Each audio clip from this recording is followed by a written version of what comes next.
Hello, everybody.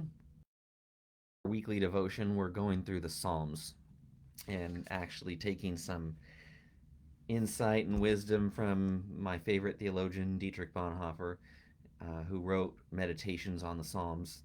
He didn't write this as a book, this is actually a compilation of sermons he preached and short reflections or meditations that he gave throughout his life.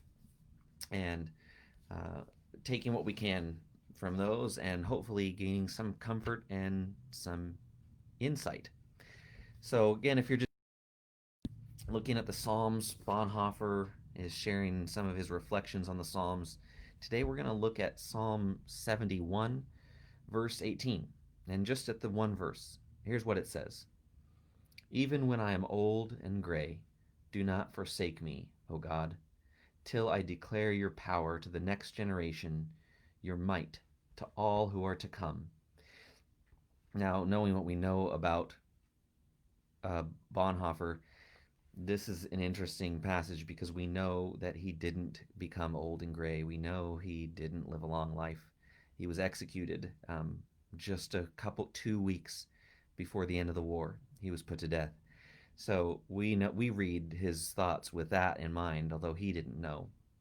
Um, but before we look at Bonhoeffer, let's think about this.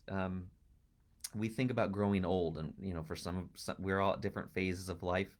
Um, but sometimes we think about the future way off in the distance. We think about years from now, but other times we take life day by day. Um, we just worry about today. But other times we worry about 5 years, 10 years down the line. And if you're normal, I think it's normal to go back and forth between those two, focusing on today and thinking about the future. Um, Bonhoeffer says that it's generally good for us to stay in that day by day mode, thinking about just today.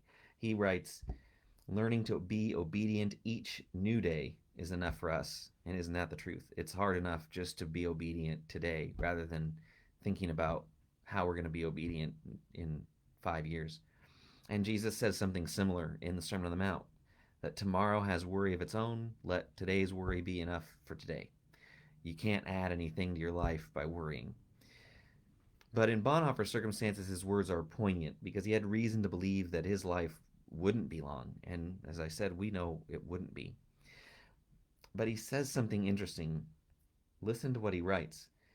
It is, despite everything, right this once to fix our eyes upon the fact that we may have a long life in front of us, that the last day may not come tomorrow or the day after. Perhaps we shall grow gray in this church struggle, and new generations bear new burdens upon their shoulders.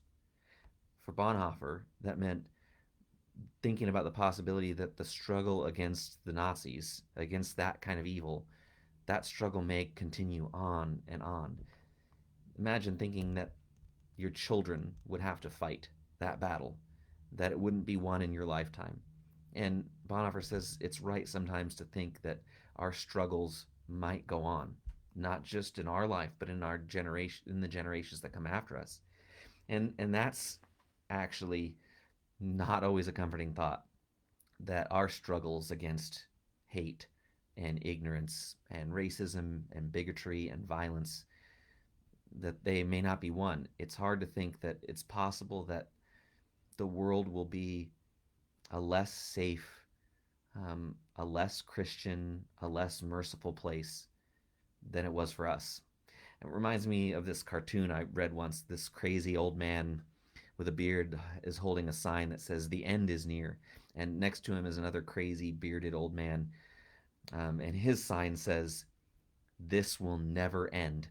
And the man with the sign that says, "This will never end," is turning to the guy whose sign says, "The end is near," and telling him, "Your optimism disgusts me."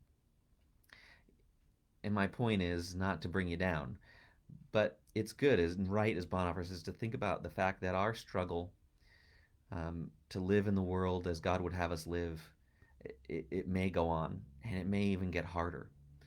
Uh, and that is why the psalm ends with this: till I declare your power to the next generation, your might to all who are to come. The reality that our children might have to fight the same battles we're fighting, and that those battles might get harder, just means that it's even more important that we tell our children, the next generation, about the power of God. And as we know from John, the power of God is nowhere more apparent than upon the cross. On the cross is where we see the power of God. On the cross is where mercy and suffering and humility overcome sin and death. The power of God is the cross. That's what Paul said. And it's more important now than ever to tell the next generations that that's where the power of God is seen, because they may need it, because our struggle to do God's will and to live peaceful, loving, compassionate lives is going to keep being hard. There's a mix there of comfort and also of warning, but that's what the psalm says today. And the course of obedience is to hope, and not just to hope, but to teach other people about the love and power of God. That's what we're trying to do as a church, and I thank you for all your help and everything that you do uh, to make that message known. Tell your neighbors, tell your children, tell your grandchildren. God is powerful, and he shows it on the cross, and that he died because he loves us. God bless, and I will talk to you soon. We'll see you uh, on Thursday afternoon for those of you who join in. God bless. Thank you.